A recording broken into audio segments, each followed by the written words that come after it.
It's a wonderful evening, and the night is long. I want to tell you the story of my ancestor, Hercules.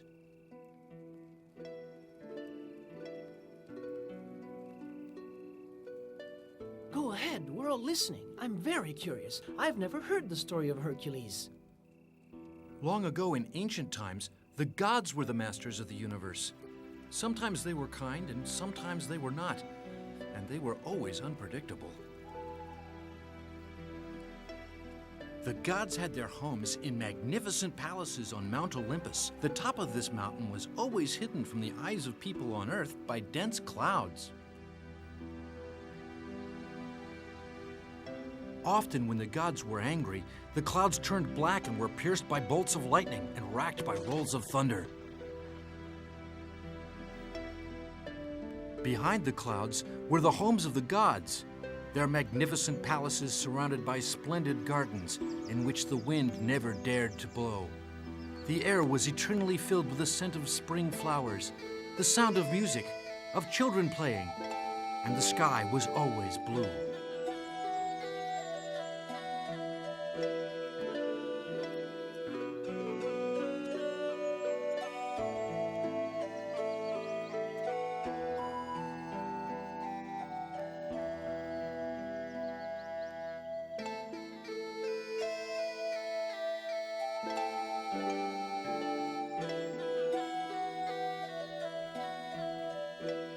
Surrounded by the palaces of the other gods was the sumptuous golden residence of Zeus and his wife Hera.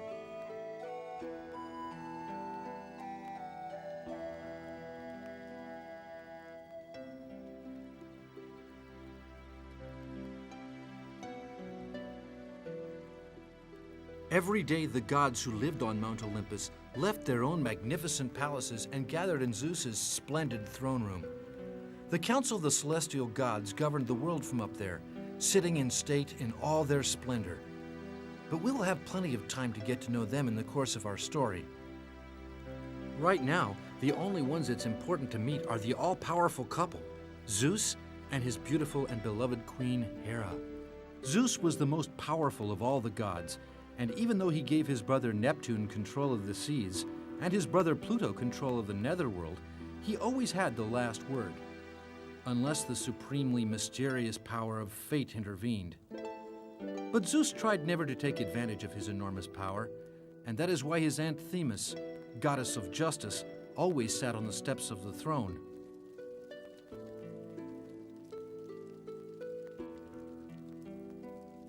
Zeus had only one weakness.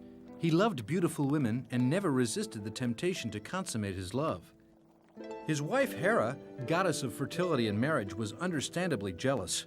She banished the poor girls who succumbed to Zeus's advances and then vented her rage on her husband. Their arguments were the order of the day, but Zeus never let it worry him too much. Meanwhile, in the world of ordinary mortals,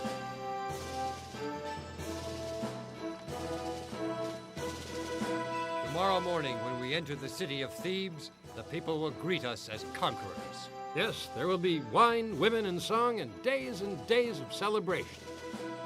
After months of fighting, I will finally be reunited with my gentle bride, the sweet Alcmene.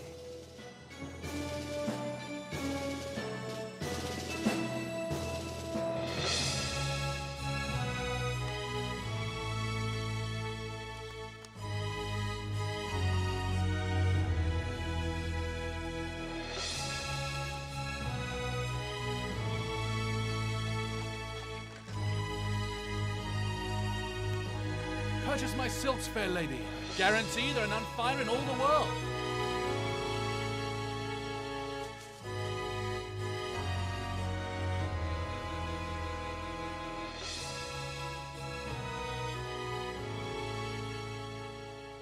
When I give the signal, I want you to set immediately.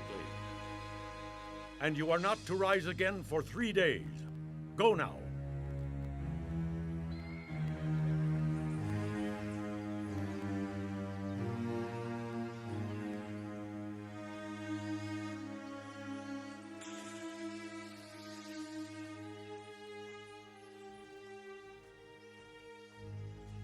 Oh, Oh, Amphitryon, you've come back to me at last.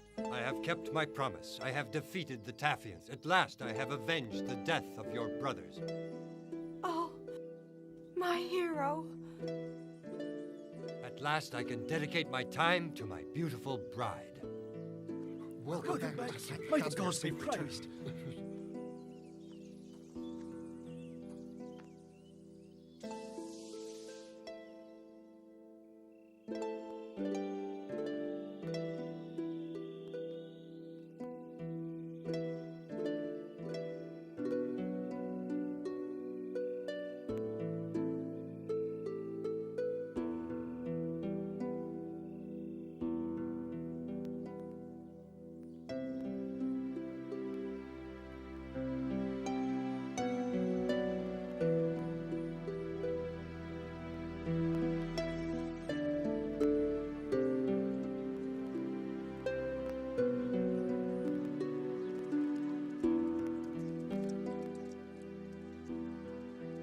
What's going on? Why is there nobody here to greet me?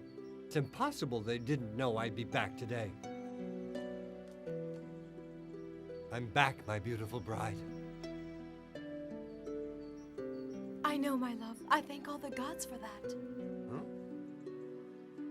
I kept my promise. My soldiers sacked the island of Taphos. I defeated Pterolaus, and I have gained possession of all their... I know, my love. I know all the details of your exploits already, my hero. You must be as tired as I am. Now lie down here at my side and rest.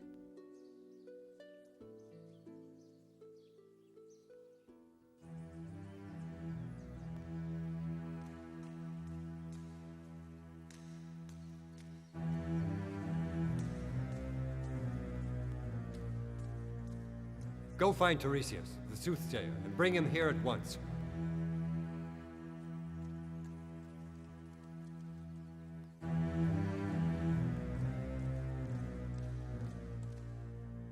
Welcome back, Amphitryon. I've been told that victory smiles upon you.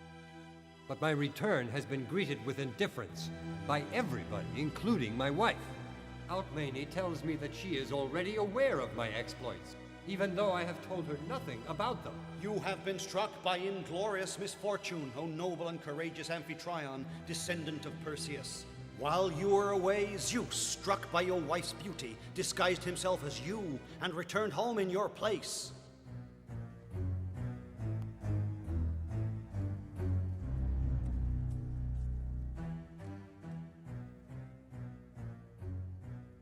You interfered with Alcmene's destiny. Why couldn't you leave her to her own fate? Why are you getting so upset? She's only a mortal after all. Or are you jealous because she's so beautiful?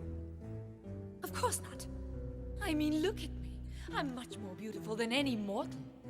Besides, fate has already decided that the next descendant of Perseus will rule over Argos. That's what you think. Now I know exactly what I have to do to change the child's destiny. Her anger aroused, Hera asked her daughter, Eileithyia, the birth goddess, to bring into the world first Eurystheus, son of another descendant of Perseus, and then, a little later, the son of Alcmene. Eurystheus became king of Argos, and Alcmene gave birth to twins, Hercules, son of Zeus, and Iphicles, son of Amphitryon.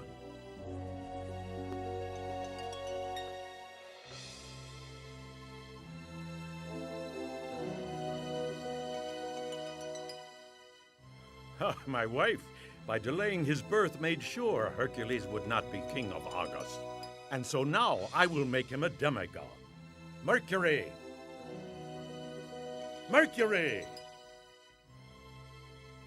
Mercury was a man worth knowing. Son of Zeus and one of the Pleiades, he was a clever ambassador of the gods with considerable freedom to handle things his way. He was the god of travel and trade. Intelligent and good-natured, he was also, thanks to a certain lack of scruples, the protector of thieves and tricksters.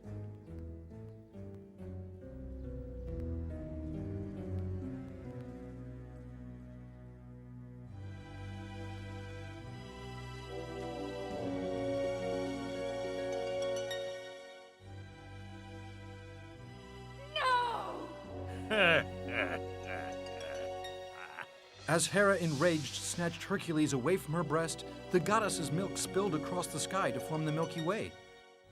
But Zeus's trickery worked. Hercules had received a few drops of milk from Hera, enough to turn him into a demigod. Mercury took him back to his mother, and for several months Hera seemed to swallow her rancor. But one night...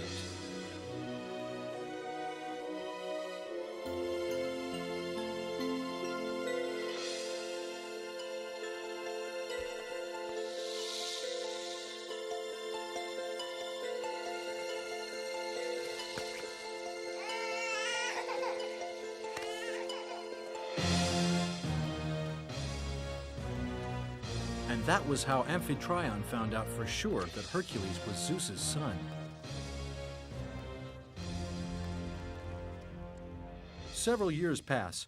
Hercules and Iphicles become young men, both raised as princes by Amphitryon. To begin with, he was afraid of Zeus's anger, but as time passed, he became sincerely attached to his strong, clever foster son. You fight with him, Autolysis. Since you're both sons of gods, you can test your strength against each other. As for me, I've had enough for one day. When I fight with my brother, I always get hurt. Iphicles is strong and brave, Amphitryon.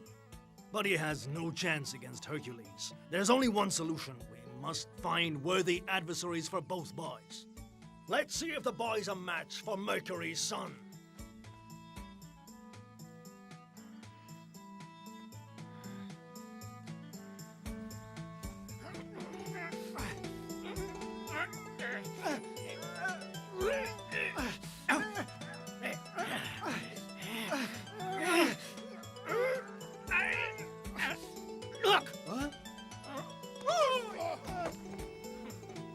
Ah, yes. Amphitryon had the boys taught by the best teachers.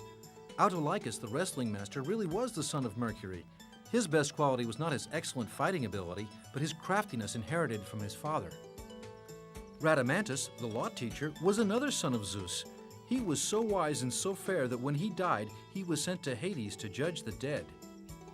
The swordmaster was Castor, yet another of Zeus's sons, this time by Leda, the wife of King Tyndareus. She gave birth to 4 children, twins by Tyndareus, and Castor and Pollux, the heavenly twins, who were responsible for many heroic exploits. Eumolpus, the singing teacher, was the son of Neptune, the god of the sea. Ba ba ba ba ba ba ba Ba ba ba ba ba ba ba.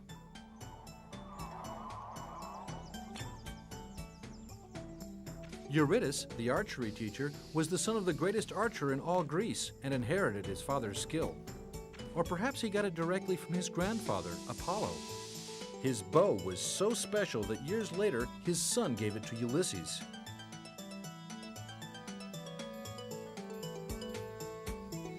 Chiron, the son of Saturn, was immortal and the most famous centaur in the ancient world.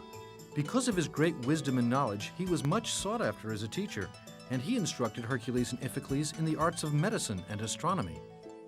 Linos, the music teacher, is said to be the first to use gut strings for the lyre. Linos was very proud of Iphicles, who had a great talent for music, and he was very irritated by Hercules, who showed no ability at all. Stop that! The sounds you make with an unfortunate lie would offend a deaf man! Leave me alone, you stupid musician! I have no wish to play the lyre. I'm 1,000 times more interested in fighting 100 bulls! Hercules! Oh! Creon, king of Thebes, exiled Hercules for a while to punish him for attacking Linos and to teach him to control his temper and his strength.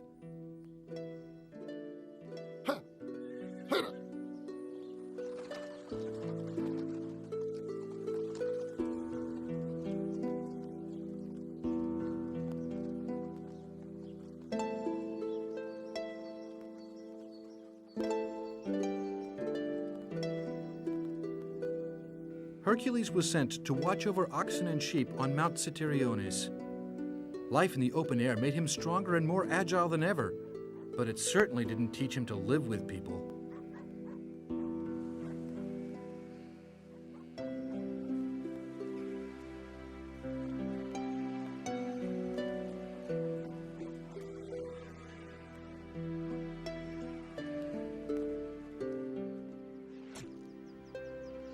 Apart from the occasional visitor, the only people Hercules saw were the family of a cowherder called TOONS, with whom he practiced archery and wrestling.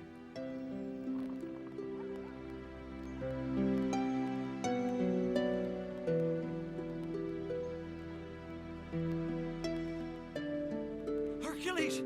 Hercules, a ferocious lion that no one has the courage to hunt down and kill. He's decimating our herds and those of King Thespis. Do not fear. I will leave tomorrow at dawn. I will go to the court of King Thespis and hunt down the lion.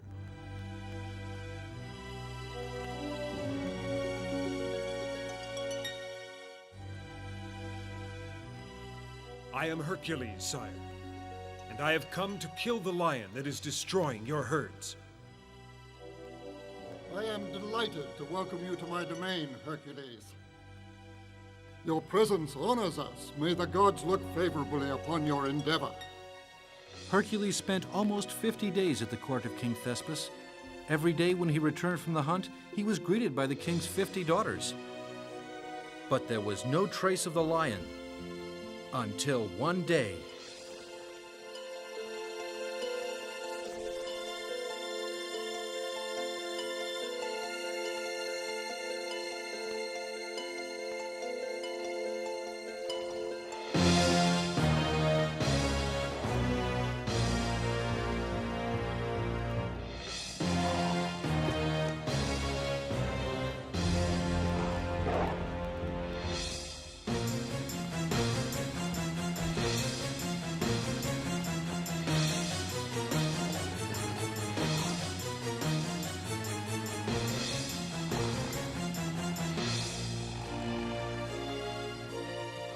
Hercules killed the fearsome lion with his bare hands, and news of his exploit passed by word of mouth to even the most remote regions. And so the reputation of Hercules, the demigod, was born. It was time for my ancestor to return to his family in Thebes. On the way, he ran into envoys of the king of Alcmene, traveling to Thebes to exact a large sum in taxes from King Creon. Hercules sent them packing. He assumed command of the Theban army and defeated the king of Alcmene once and for all. To show his gratitude, King Creon gave Hercules the hand of his daughter, Megara, in marriage. The wedding was celebrated with great pomp and ceremony. The people applauded, and the gods and goddesses were pleased with the union. They showered the couple with gifts, all except for Hera. Some years later, Hercules and Megara were enjoying their marriage and their children, when finally Hera sent her gift. Alecto, one of the three Furies, who had such a devastating effect on Hercules' mind that he murdered his wife and family. To have him make amends for his foul deed, the gods banished Hercules from Thebes, ordering him to serve his cousin, Eurystheus, king of Argos. Eurystheus was not at all generous with Hercules. In fact, he was afraid of him and tried in every way possible to get rid of him by having him carry out the famous 12 labors. I'll bet you're all tired, huh? You want me to stop? No, please, go on. It's very interesting. To begin with, Eurystheus sent Hercules out to slay the Nemean lion. A terrifying beast of divine origins with a coat so thick it made it invincible. The lion he killed years before was just a kitten by comparison. Hercules confronted the beast armed with only a club and tore it apart with his bare hands. Unaware of its value, Eurystheus gave the lion's skin to Hercules, who wore it and so became almost invulnerable himself. Then Eurystheus ordered Hercules to enter the swamps of Lernia and kill the Hydra, a monster even more terrifying than the lion.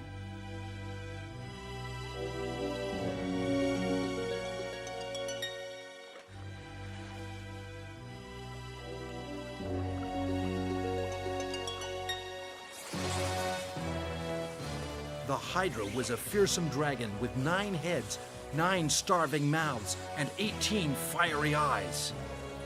Hercules arrived at the swamp on a cart driven by his nephew, Iphicles' son Iolaus. He fired hundreds of arrows to force the Hydra out of its den.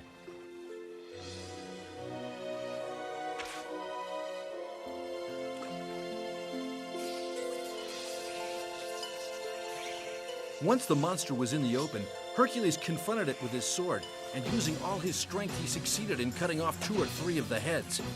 Unfortunately for Hercules, the blood from the fallen heads spawned 2 more, and the fight became more and more difficult and dangerous.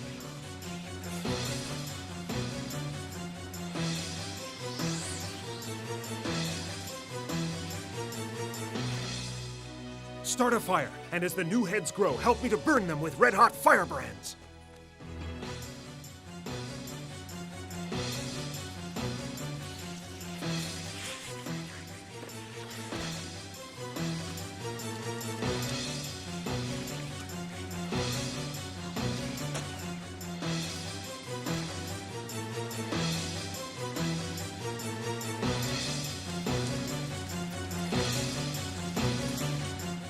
And so, thanks to his nephew's help, Hercules was able to defeat the Hydra, and the victory made him even more invincible.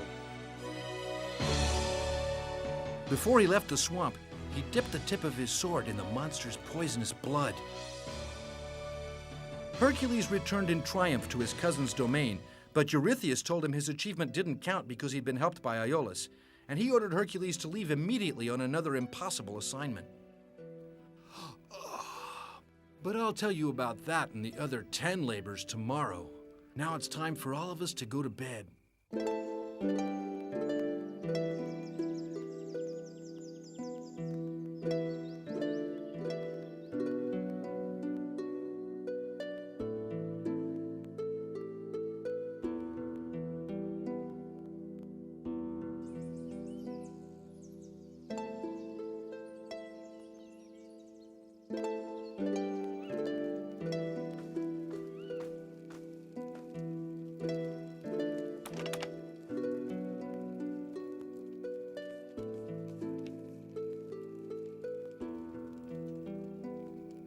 When Hercules returned to his cousin's domain, the king sent him off on another impossible mission, but I'll tell you all about that tomorrow.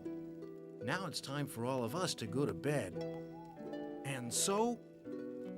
Tell us about this other adventure, Hercules. Come on. You can't be that tired. Don't stop now, Hercules. Come on. Oh, no. I don't feel like going to bed.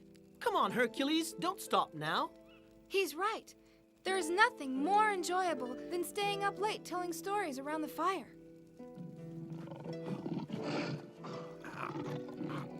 All right. I give up. It's not time to go to bed after all. And so, Eurystheus ordered Hercules to leave immediately on another impossible assignment. This time, Hercules was sent to capture an enormous wild beast that terrorized the entire region of Arcadia, killing men and animals and laying waste field after field. Eurystheus was sure Hercules would not come back alive.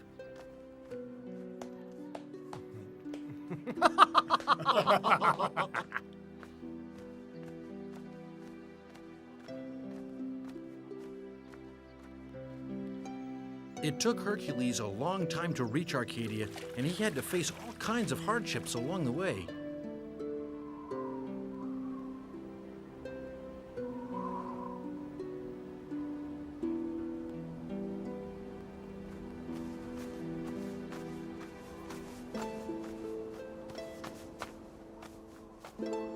Finally, he got to the region where the giant boar lived, traveling it far and wide. In vain. The monster was nowhere to be found.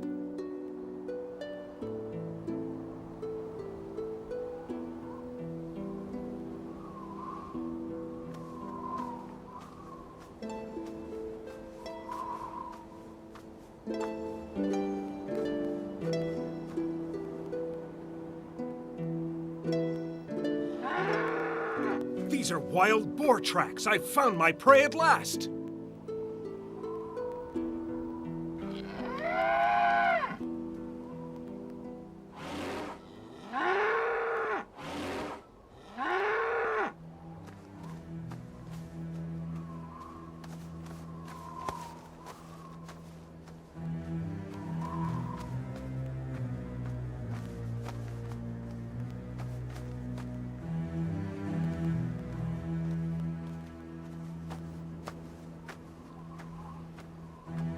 Luck must be on my side. The snow is so deep, it's slowing the boar down.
What's the big hurry?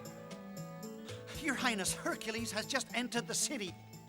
And he's carrying an enormous wild boar on his shoulders. Hercules has returned again alive? You say he's just entered the city, and he's coming here with Eurymanthos, the wild boar? Yes, Your Highness. Help! Help! Somebody help me! Oh. Tell Hercules I'm not here. Call out the royal guards to stop him. They mustn't let him or the wild boar in the royal palace. Tell Hercules he's to wait for new orders from me.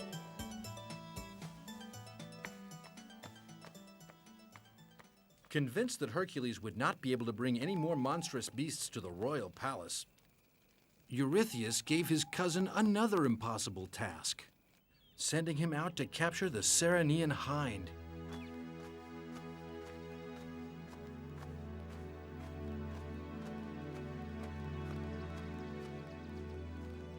The legendary hind had golden horns and bronze feet, and 4 sisters that, like her, were consecrated to Diana, the goddess of the hunt. Obeying a strict order by the goddess Hera, Diana freed the 5th hind so that it could be used for one of Hercules' labors. Killing it or even touching it was considered an act of sacrilege.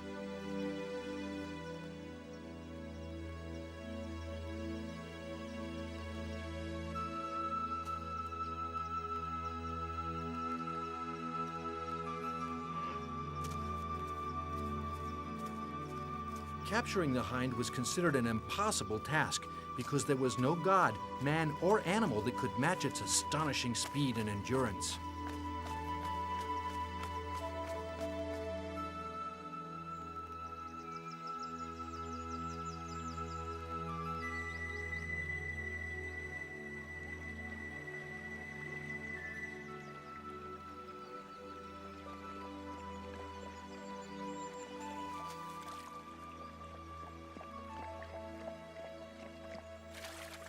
I'm exhausted. I've been chasing the hind for a year. I wonder if I will ever catch it. I accept that I must serve my foolish cousin by carrying out 10 labors for him, but I begin to think my punishment is far more severe than the monstrous crime that I was made to commit by the fury sent to me by Hera.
It's been struggling and kicking for hours now.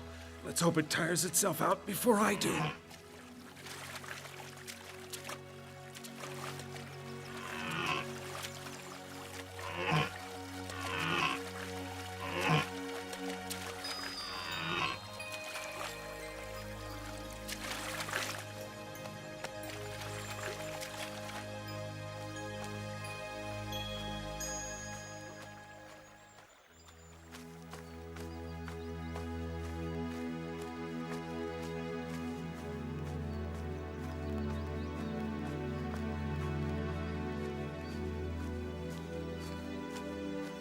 Suddenly, Zeus's twins, Apollo and Diana, appear in front of Hercules.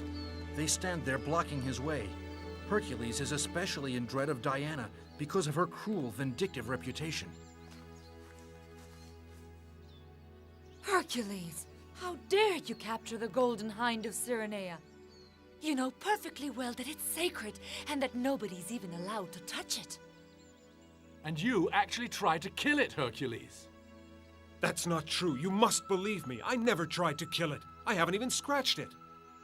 What's more, you both know as well as I do, I had no choice in the matter. I was forced to capture it. And you, Apollo and Diana, you more than anybody else should understand my position and forgive me. It was the oracle at Delphi, who is devoted to you, who told me that to expiate my guilt, I was to place myself at Eurystheus' disposal, to carry out his orders for 10 years. Eurystheus was the one who ordered me to capture your hind, Diana, so if I have enraged you, if I have committed sacrilege by capturing the hind, it is not me, but Eurystheus who is to blame. I can only repeat that it was he who ordered me to capture the hind, and it was the all-powerful gods of Olympus who ordered me to obey him.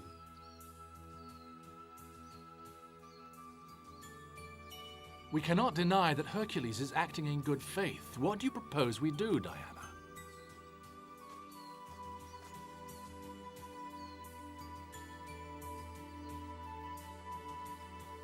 Very well. You may bring the hind with you to Eurystheus' palace. But then you will immediately set it free as soon as he sees you've carried out his order. Report every word we have told you to King Eurystheus, Hercules, and make him understand our anger will know no bounds if he goes against our celestial will. Once again, Eurystheus avoided Hercules when he returned to the city, refusing him entrance to the palace. And so, he was unable to tell the king personally about his encounter with Apollo and Diana. Even so, the hind was set free. And Eurystheus gave Hercules another assignment, ordering him to leave immediately without even a day's rest.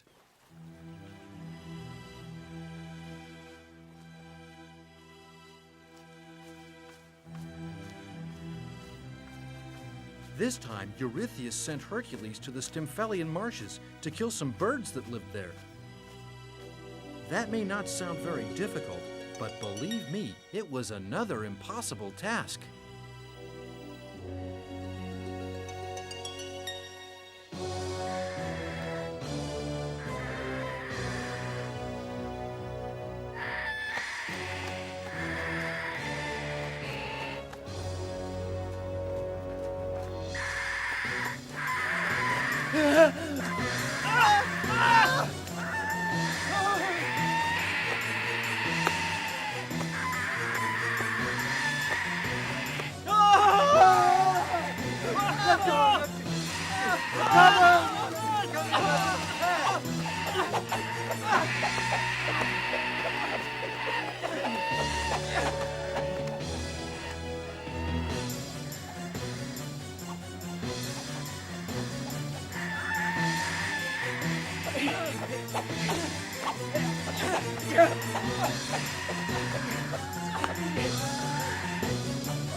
Hercules waited 3 days in vain for the Stymphalian birds to reappear so that he could fire his poisoned arrows at them.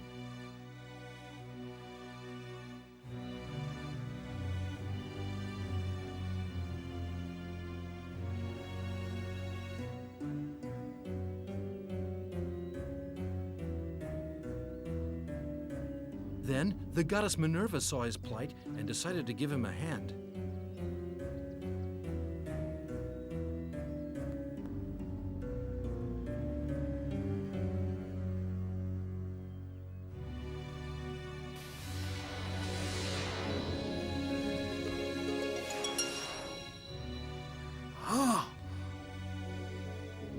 I have come to help you defeat the man-eating birds, Hercules. Blow this horn, the noise will alarm the birds and make them appear.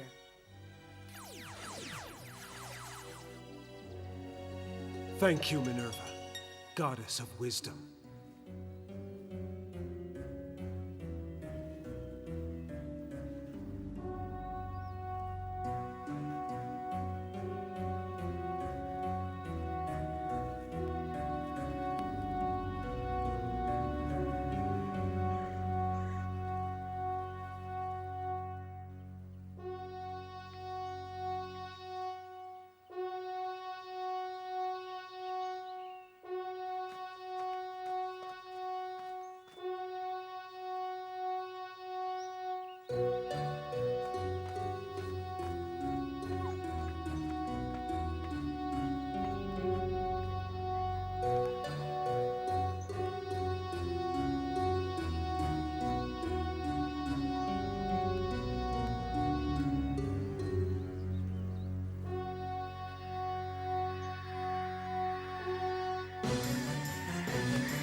Hercules successfully completed another impossible task.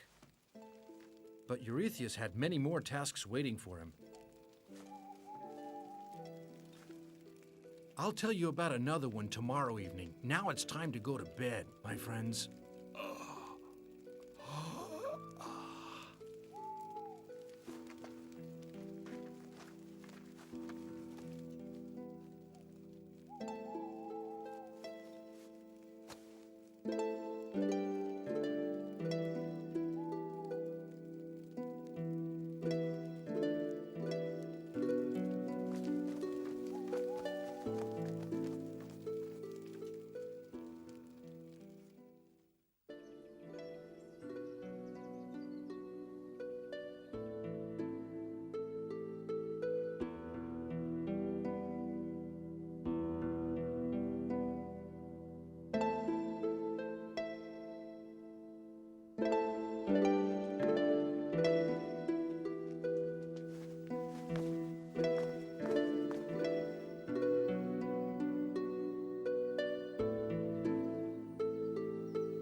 You sent for me, Eurystheus?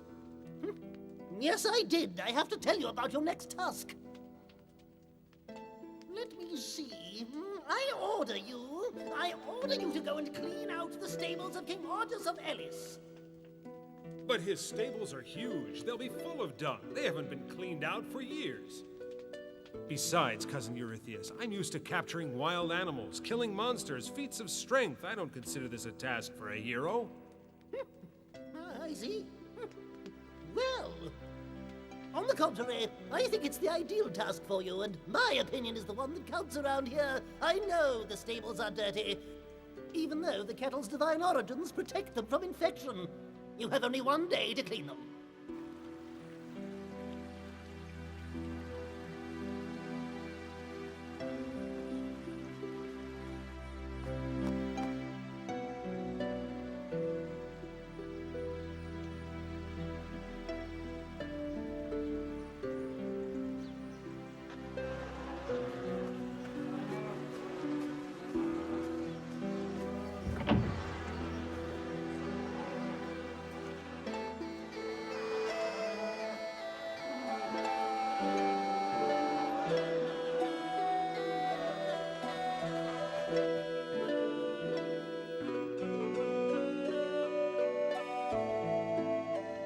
Famous ancestor went to King Argus' palace and made him a proposition. He offered to clean out the stables in only one day if the king would agree to give him a 10th part of the cattle in them. In only one day? Yes, sire. Very well. If, when the sun sets this evening, my stables are clean, I'll give you 1/10 of my cattle.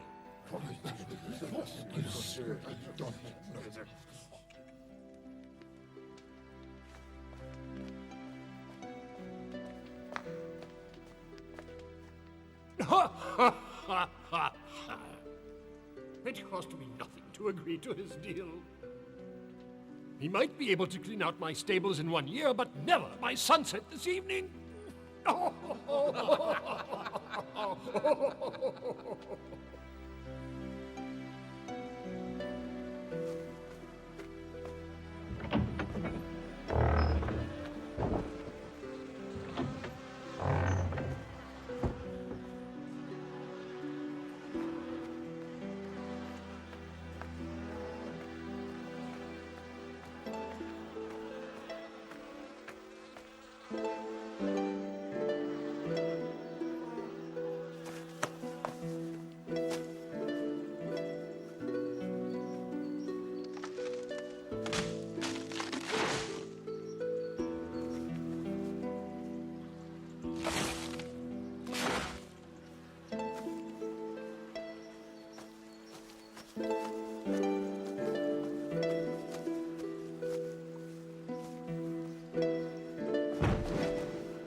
war. Just what makes you think I should give you part of my cattle? Everybody knows the real cleaning work was done by the river Alpheus. And everyone knows the river's mine because it runs through my kingdom. Of course it's yours, Your Highness. Certainly, son. You hear that, Hercules? What's more, you were obliged to carry out the task because Eurystheus ordered you to do it. This last labor doesn't count. What do you mean it doesn't count? Because you tried to take advantage of the task for your own ends, huh? But you know as well as I do I didn't get anything out of it. I know, but it wasn't for lack of trying, was it? That was the second time Eurystheus refused to give Hercules credit for carrying out one of his tasks. At this point, the labors he had to undertake to make amends for his crime were 12 instead of the original 10. Ignoring Hercules' anger, Eurystheus gave him another assignment.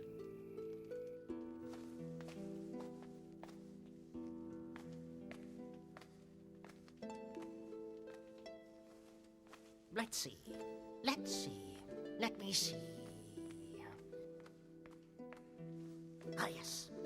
When Neptune sent Minos, king of Crete, a magnificent black bull to sacrifice to him, Minos sacrificed a scrawny bull in its place. To punish Minos for this insult, Neptune infused the black bull with a crazy streak that has transformed it into a serious menace for all the inhabitants of the island. Now, what I want you to do is this. Go bring that bull back to me.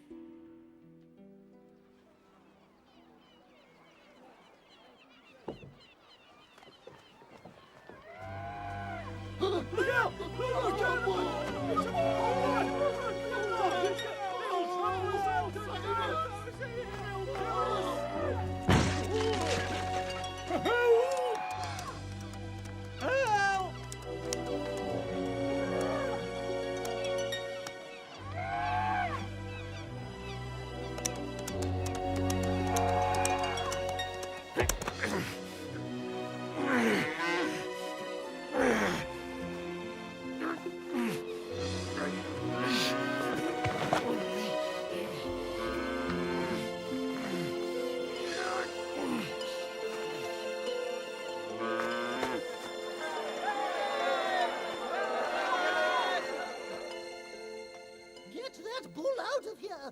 Get it out of here! I'll give it to you as a present if you like.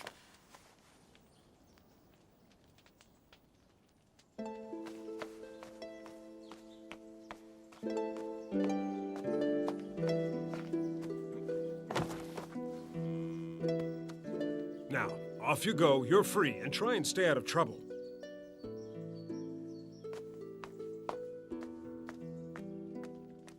What's my next task?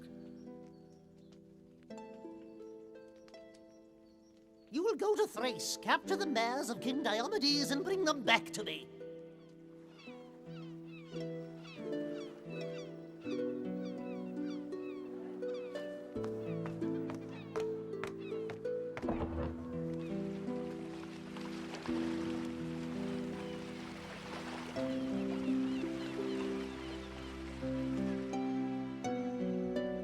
I'll bet you're thinking that catching a few horses was a pretty easy task for a hero like my ancestor. But King Diomedes' mares were very special animals, as cruel as their master. The king kept them penned up and was said to feed them on the bodies of shipwrecked sailors who managed to swim ashore after their ships were sunk in terrible storms off the coast of Thrace.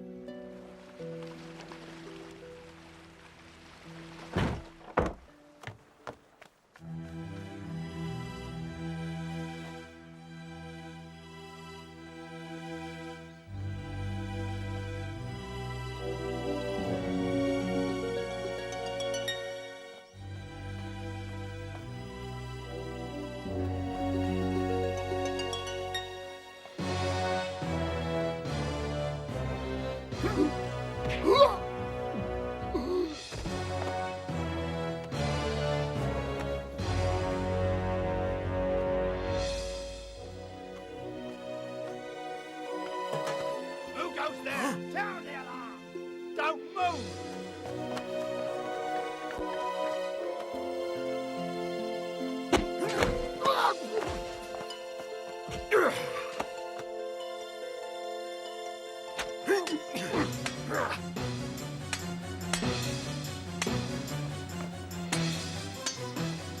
Don't let that man get away!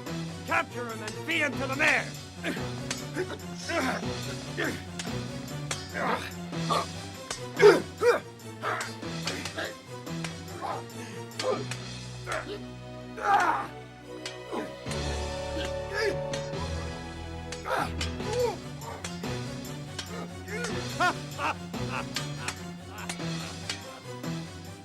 Excellent, excellent! My men have tamed Hercules!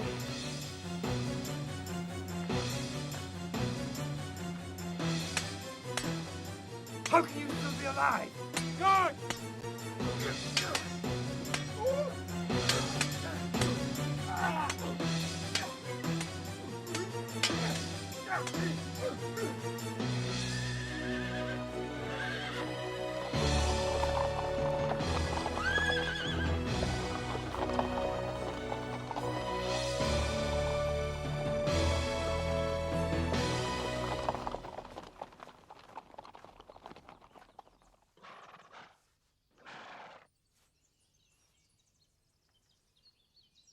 Here are your mares, Eurystheus. I captured them for you and brought them back as you ordered.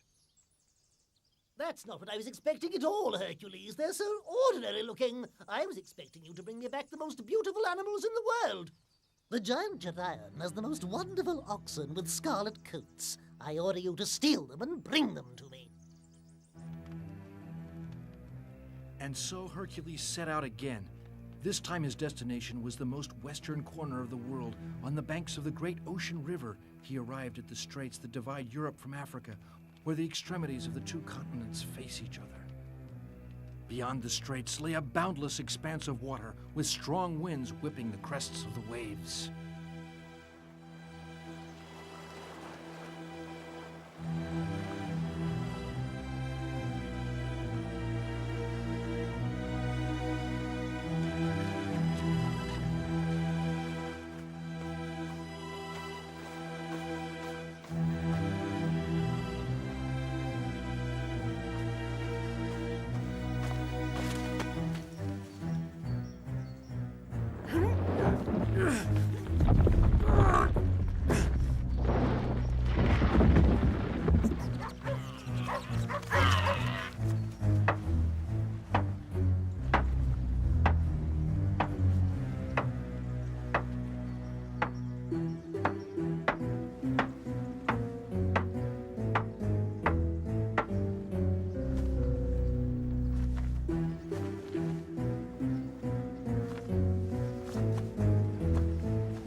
On the other side, Hercules built a second column. And ever since then, that place has been known as the Pillars of Hercules. And for centuries, it represented the border between the known and the unknown.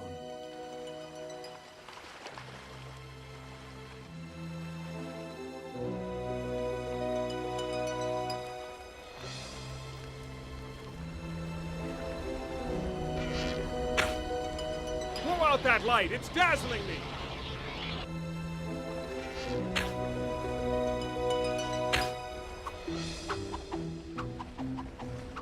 Hey, stop shooting at me!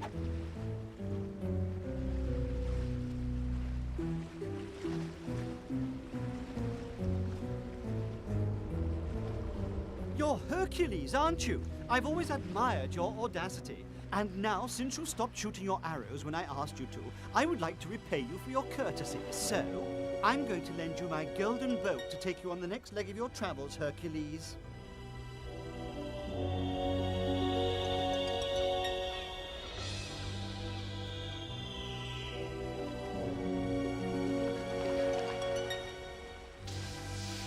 Thank you, Helios, god of the sun. I am truly obliged to you.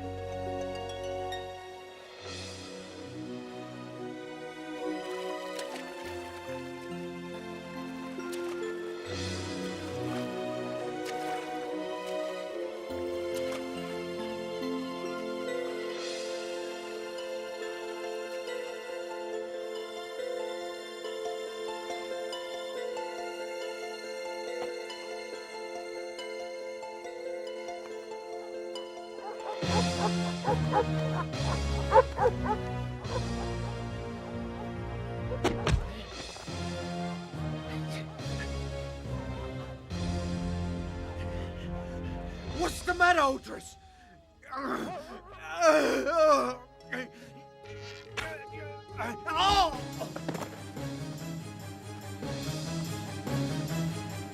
You killed the guardian of my action and my dark! I'll make you pay! You won't get away with this! Just wait till I get my hands on you! Your fate is sealed! I'm going to...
Thank you again, Helios, god of the sun.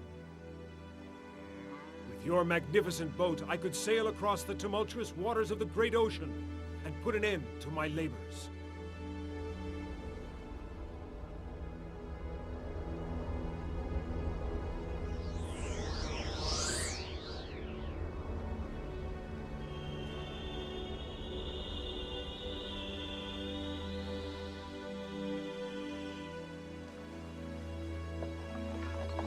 Hercules traveled through Spain, through Gaul, until he arrived in Illyria and Thrace.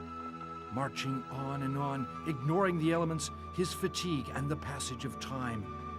Nothing could stop him. He had to deliver the famous scarlet-coated oxen to Eurystheus at all costs, and complete his labors as quickly as possible.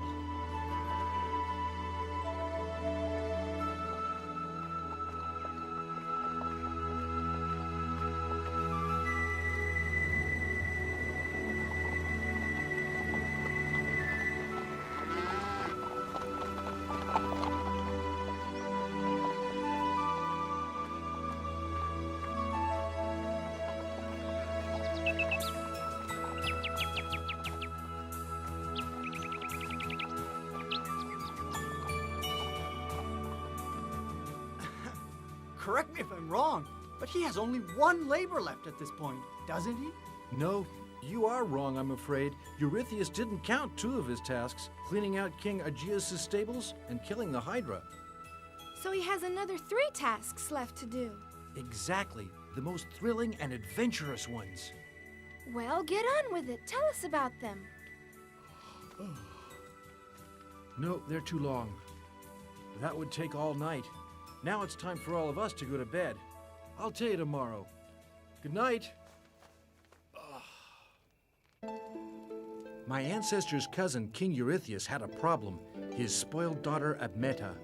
She had heard about a girdle worn by Hippolyte, queen of the Amazons, and she longed to have it for herself.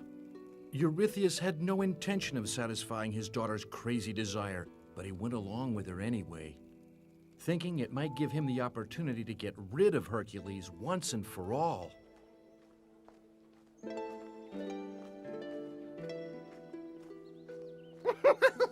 Of course, I'm sorry my daughter won't have the girdle she wants so much. But that's only an excuse anyway. As long as the Amazons reduce Hercules to a pulp, I shall be delighted. I'll just have to find some other trinket to comfort Admeta's capricious whim.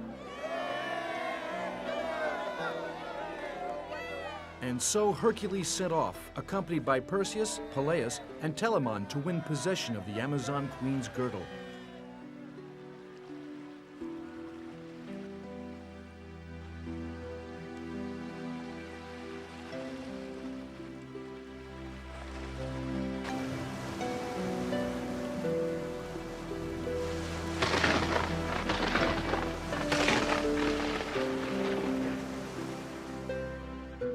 After a long, hard voyage fraught with danger, Hercules sighted the shores of the Amazon territory.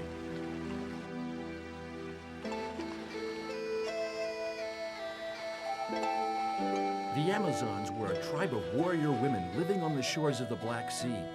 They killed without pity all the men who dared to enter their domain, and Queen Hippolyte was protected by women bodyguards armed to the teeth.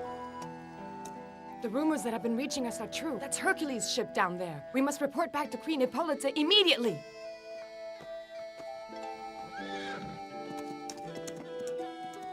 Hey, Antiope, wait for us!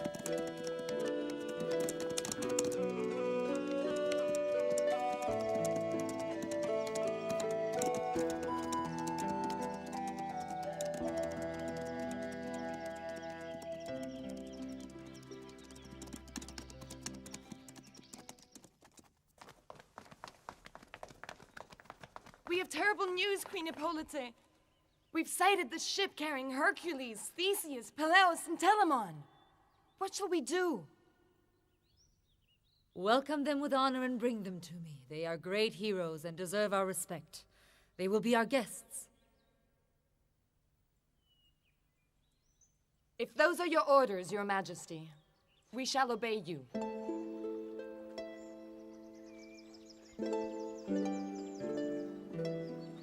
That's strange. I don't see anyone. What do you think, Theseus? Is it possible our arrival's been unobserved? No, that's very unlikely. But you're right. Why are there no warrior women waiting on the shore?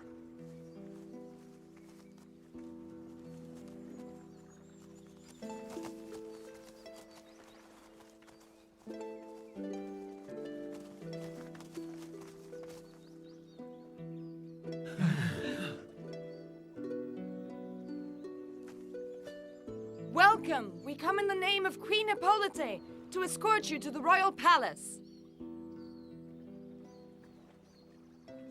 We're off to a good start.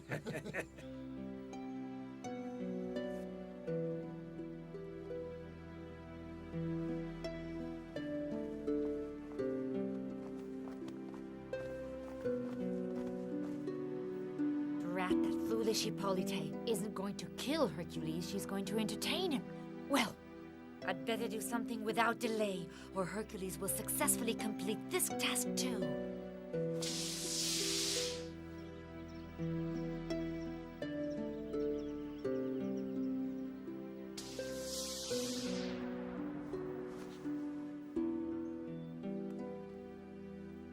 That is interesting.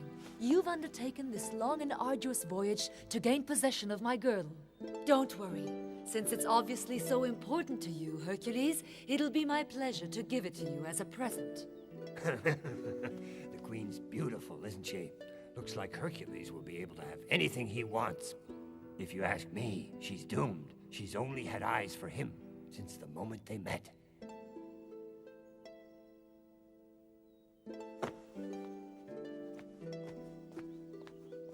I knew it. My plan is going astray. I must put an end to this at once. Hippolyte is completely infatuated with Hercules, and will make everything easy for him if I don't act now. I am Queen of the Gods. Nothing can stop me defeating my enemies. I'll make myself invisible and sow discord among them.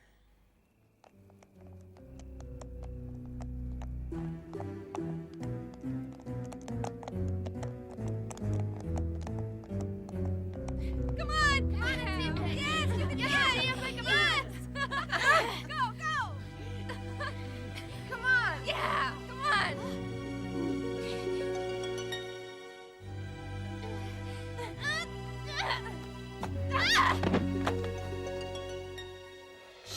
seems to be an intelligent girl, and it looks like the others have a lot of respect for her. I will enter her body and see what I can do to make trouble.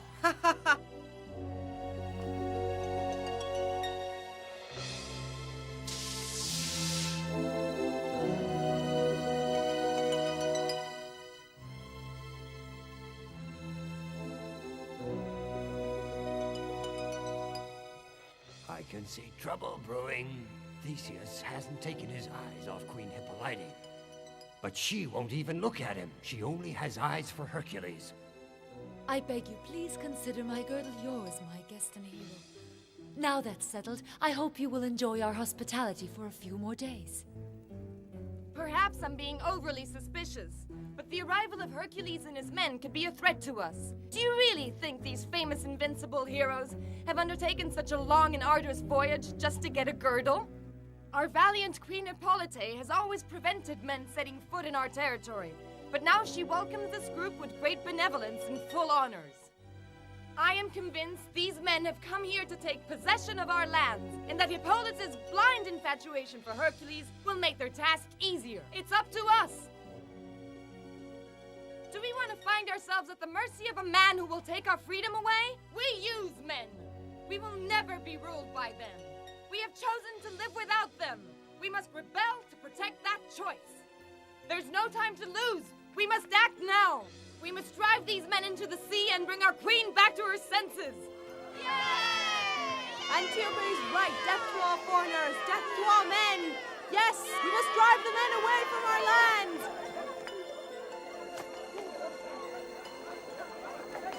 What's happening out there? What's all that shouting?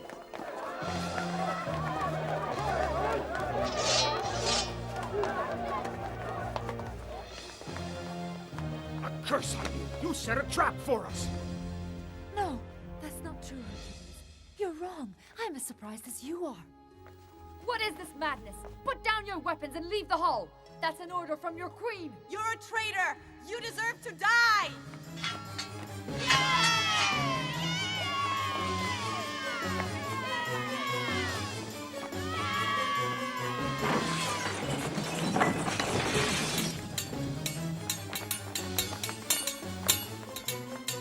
Hercules!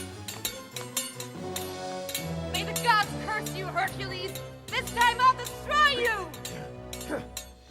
Hera's presence in Antiope's body increased the girl's fighting ability and made her as strong as a man. Astonished, Hercules found himself on the defensive, and perhaps he would have been defeated if fate had not intervened on his side.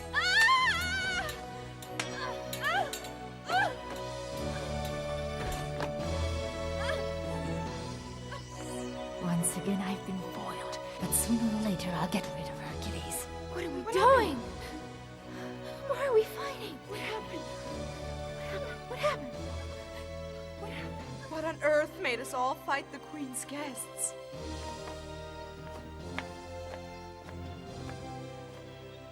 You lost, Hippolyte.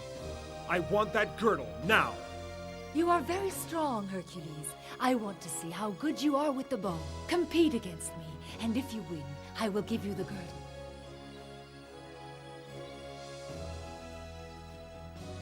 Very well, I accept.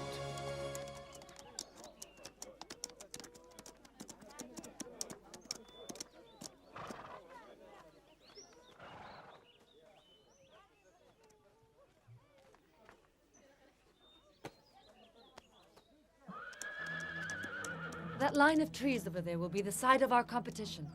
Our arrows must pass through the rings my warriors will throw in the air. After every turn, smaller rings will be used, and we'll continue until one of us makes a mistake.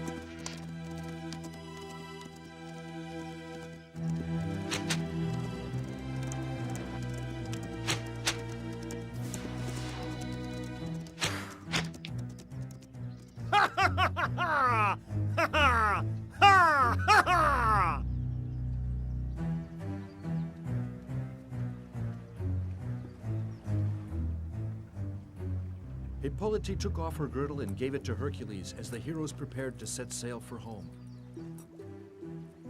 Theseus was happy at last because the queen finally showed some interest in him, and he promised to come back on another visit. The boat put out to sea, taking advantage of the favorable wind. As soon as Hercules returned to Argos, he was given another mission by Eurystheus. This time it was a task that seemed too difficult, even for him.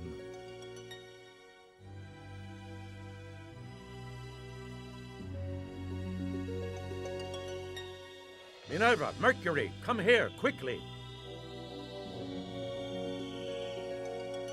What's the matter? Why did we have to get here in such a hurry? You must go down to Earth and help Hercules. Eurystheus has ordered him to go to Hades and steal Cerberus, the three-headed dog who guards the gates of my brother Pluto's domain. No mortal can enter the kingdom of the dead and return alive. That is exactly why he will need your help and guidance.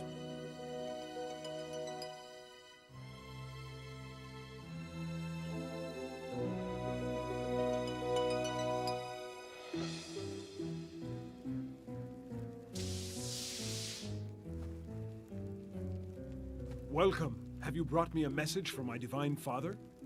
Yes, Hercules. Your father, Supreme Zeus, has sent us to Earth with orders to help you complete your task successfully. No mortal has ever returned from the kingdom of the dead, Hercules. And so Minerva, Mercury, and Hercules set out on the road to Hades. When they reached the entrance to the kingdom of the dead, Mercury took the lead because it was usually his task to accompany dead mortals to the underworld.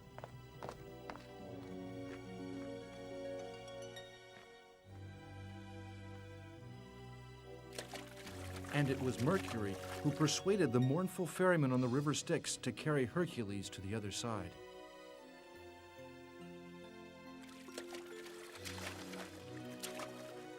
They met nobody along the way. Because the dead knew Hercules was visiting their kingdom, they were afraid of him and stayed out of sight. How dare you lead a mortal into my kingdom? Who authorized you to offend me in this way? Your brother, Supreme Zeus, ordered us to escort his son into your presence. Hercules has a question that only you can answer. I don't think it's necessary for me to remind you that Zeus has no power down here in Hades. When we shared out our father's kingdom, I received Hades. I am the only one who has any power down here. Why should I care if a mortal has a request to make? In that case, perhaps this challenge will interest you. Why don't you fight me without your divine powers? If I win, you will allow me to explain the nature of my request. Are you sure you want to fight me? All right, I can't remember when I last had any fun. We will fight, and if you win, I will listen to what you have to say. Mercury and I will prevent him using his divine powers. But be careful. Don't expect to beat him hands down. I'm ready when you are.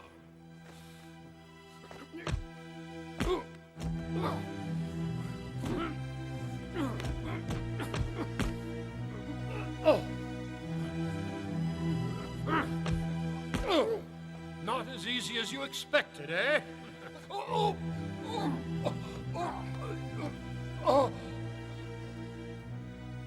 I believe Hercules has won, Pluto. Now you must keep your word and listen to his request. I always keep my word.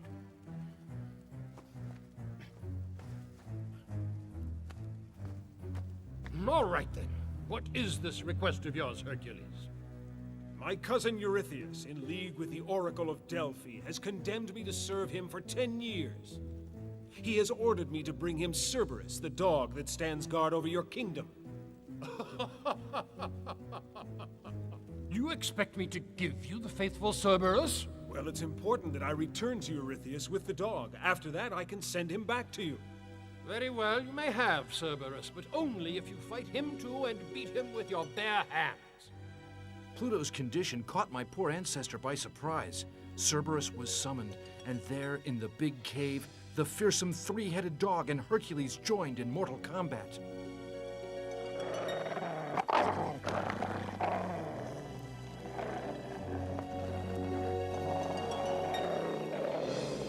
That's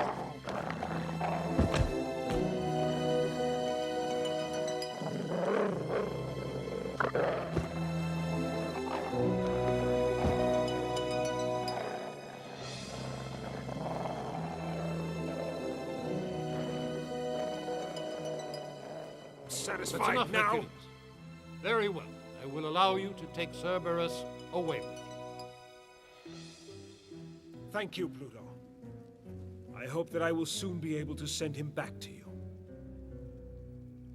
And so, Hercules returned to Eurystheus' palace with the ferocious three-headed Cerberus, but his cousin refused to see him. At last, one of the king's servants came to my ancestor and informed him that his last task was to bring back 3 golden apples from the garden of the Hesperides.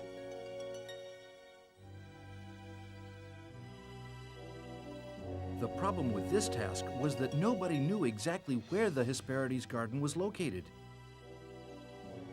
The Hesperides were the daughters of Atlas, and their job was to guard the garden.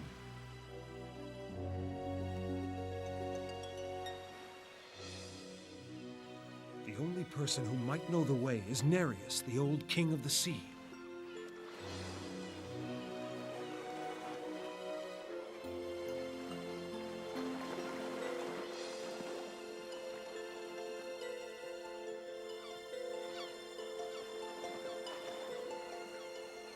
Nereus had the ability to change appearance when and how he pleased, and Hercules found it difficult to pin him down and make him talk.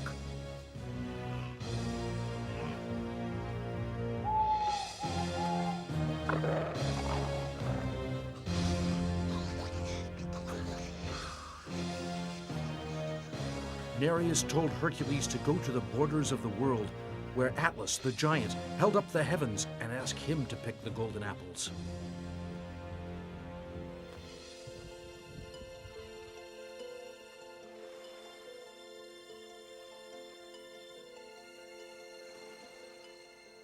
Hey, you down there, who are you and what do you want? I am Hercules, and I'm trying to find the garden of the Hesperides. What do you want in the garden? I have been sent here on a mission by my cousin King Eurystheus. By order of the gods, I have been in his service 10 years, and I have one more task to do for him. I must bring him 3 golden apples. Don't delude yourself. You will never succeed in such an enterprise. A dragon with 100 heads guards the garden with my daughters. I am the only one who can pick the apples, but as you can see, I am doing something else. What if I were to stay here and hold up the heavens in your place while you went into the garden for me, and you picked them? You really think you could do that? After thousands of years, my limbs could do with a good stretch. Hercules didn't wait to be asked twice. He climbed up the mountain to take Atlas's place. The task he had given himself would never be equaled by anyone, neither a mortal nor a god. He was actually holding up the heavens. Atlas walked happily away, covering many leagues with each step before sinking slowly into the sea. As time passed, Hercules feared that he had overestimated his own strength and that the giant would never come back.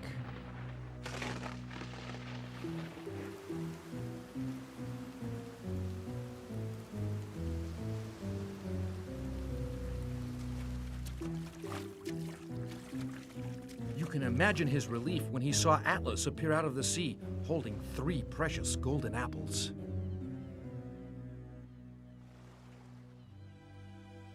You seem to be doing a pretty good job there. I bet you could keep it up for thousands of years.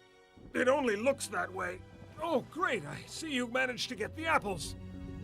Now, if you put them down on the ground, I'll hand over the heavens and be on my way again. Oh, sorry to disappoint you. I've been holding up that enormous weight for so long. It's only fair somebody else takes over for a while. For a while? No, that's out of the question. I have a task to complete. Oh, don't worry about delivering the apples. I'll take them to your cousin. Does that make you feel better? No, it doesn't make me feel at all better, but I can see I have no choice. Hercules realized Atlas meant him no harm. He was just trying to take advantage of the situation. Very well, you go off and do what you have to do. I'll stay here thinking of the fame and glory I'll enjoy when people find out I'm supporting the heavens. Sorry to bother you, but I was wondering if you could do me one last favor before you leave. Of course. What do you want?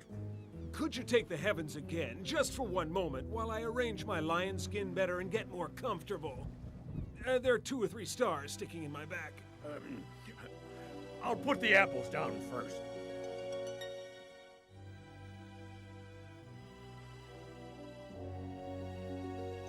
When Atlas settled the heavens on his shoulders again, Hercules dashed away. He picked up the golden apples and took to the road again. Now he had completed his last labor. He would finally be able to get away from his treacherous cousin. Now you know how Hercules carried out his 12 labors.